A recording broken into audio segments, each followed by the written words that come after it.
Cinema prints Ashadham sale flat 30 to 60% discount ప్రతి 5,000 రూపాయల కొనుగోలుపై ఒక చీర ఉచితం.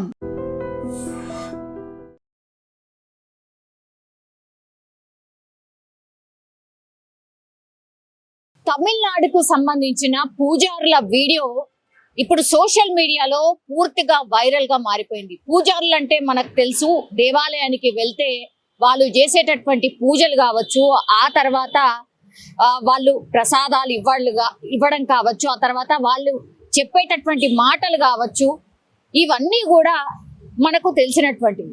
కానీ తమిళనాడులోని శ్రీ విల్లి పుత్తూర్ పెరియ మరియన్ అనే ఆలయంలో మాత్రం పూజారులు అసలు ఎంత అసభ్యంగా టీవీలో పాటలు పెట్టుకొని వాళ్ళు చేస్తున్నటువంటి ఆ డాన్సులు కానీ, ఆ తర్వాత వాళ్ళు దేవాలయంలో ఎవరైతే వచ్చి దర్శనాల కోసం వచ్చి ఉంటారో, ఎస్పెషల్లీ మహిళల పట్ల కూడా వీళ్ళు విభూది జల్లుతూ అసభ్యంగా ప్రవర్తించడం, ఆ తర్వాత పైశాచికంగా నవ్వడం.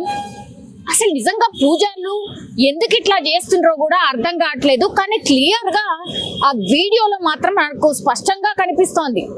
టీవీలో మంచిగా పాటలు పెట్టుకొని, సినిమా పాటలు పెట్టుకొని దానికి అసభ్యంగా నాట్యం చేస్తున్నారు.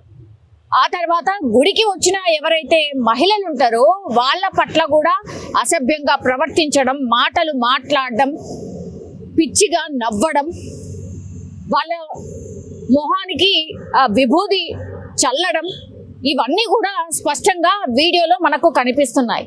అసలు వీళ్ళంతా ఎందుకు ఇట్లా చేస్తున్నారు? గతంలో ఎప్పుడైనా ఇట్లాంటిది జరిగిందా ఏంటి అని ఆలయ అధికారులు, ఈవో కావచ్చు, అక్కడ సర్కార్ కావచ్చు, దేవాదాయ శాఖ కావచ్చు, పూర్తి స్థాయిలో వాళ్ళకు ఆదేశాలు ఇచ్చింది. అసలు ఆ టెంపుల్లో ఏం జరుగుతోంది, వీళ్ళంతా ఎవరు, ఎప్పుడైనా ఇట్లాంటి ఘటనలు జరిగినాయా, అసలు పూజారులు గిట్లా బిహేవ్ చేయడం ఏంది?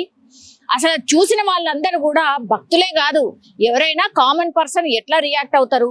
అసలు ఏమైంది పూజారులకి, ఏమన్నా అయిందా, గింత గలీజ్గా గింత ఘోరంగా ఇట్లెట్లా బిహేవ్ చేస్తున్నారు అనేది కూడా అనక మానరు. ఎందుకంటే మనం ఫస్ట్ ఆఫ్ ఆల్ మనకి ఏదైనా సమస్య ఉందో లేకపోతే ఒక భక్తితోనో మనం దేవాలయాలకు వెళ్తాం. అట్లాగే అక్కడ పూజలు చేసే ఎవరైతే పూజారులు ఉంటారో వాళ్ళు నిజంగా దేవుళ్ళతో సమానం. ఎందుకంటే నిత్యం వాళ్ళు పూజలు చేస్తారు కాబట్టి ఆ భక్తితోనే, అదే పవిత్రతతోనే మనం పూజారులను కూడా మొక్కుతూ ఉంటాం. వాళ్ళు ఇచ్చే దీవెనల కోసం ఎదురు చూస్తూ ఉంటాం. వాళ్ళు పెట్టే తీర్థం కావచ్చు, ప్రసాదం కావచ్చు, పూర్తిగా ఆ దేవుని దగ్గర పెట్టినటువంటి ప్రసాదాల్ని మనం కాదు, పూజారులకు మాత్రమే అర్హత ఉందని మనం అంతే పవిత్రంగా స్వీకరిస్తాం. ఇవన్నీ ఏవి కూడా పట్టించుకోకుండా ఇప్పుడు ఈ పూజారులు చేసే ఈ నాట్యం ఏంది, అసలు ఇంత ఘోరంగా పూజారులు ఇట్లెట్లా చేస్తారు అనేది కూడా ఇప్పుడు సోషల్ మీడియాలో చాలా మంది మాట్లాడుకుంటున్నటువంటి సిచ్యువేషన్ అయితే కనిపిస్తుంది. ఇంకోటి, అక్కడ పవిత్రోత్సవాలు జరుగుతున్నాయి. 3 దశాబ్దాల తర్వాత అక్కడ పవిత్రోత్సవాలు జరగబోతున్నాయి. అది కూడా జూలై 2వ తారీఖున జరగబోతున్నాయి.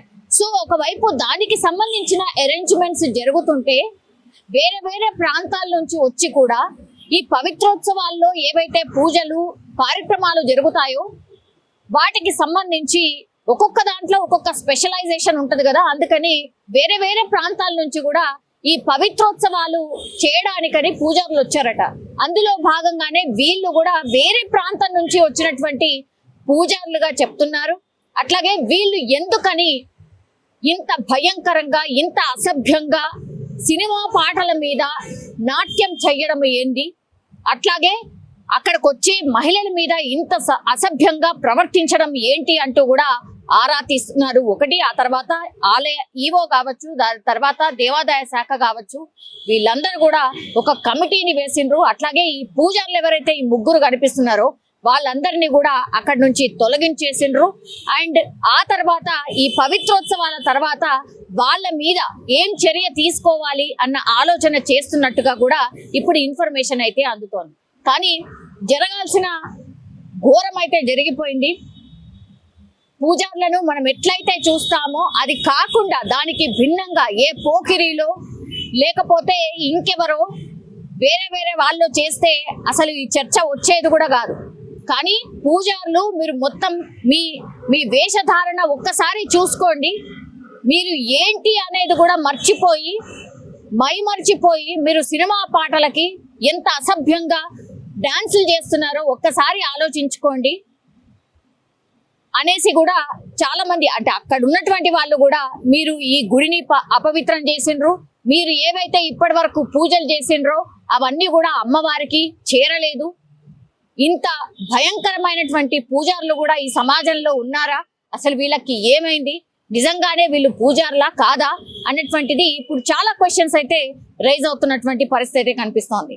మరి చూడాలి ఇప్పుడు తమిళనాడు సర్కారా లేకపోతే అక్కడ దేవాలయానికి సంబంధించిన ఈవో కావచ్చు, ఆలయ అధికారులు కావచ్చు, అక్కడ ఉన్నటువంటి పెద్ద పూజారి కావచ్చు, వాళ్ళ మీద ఎట్లాంటి చర్య తీసుకుంటారు అనేది వేచి చూడాల్సిందే.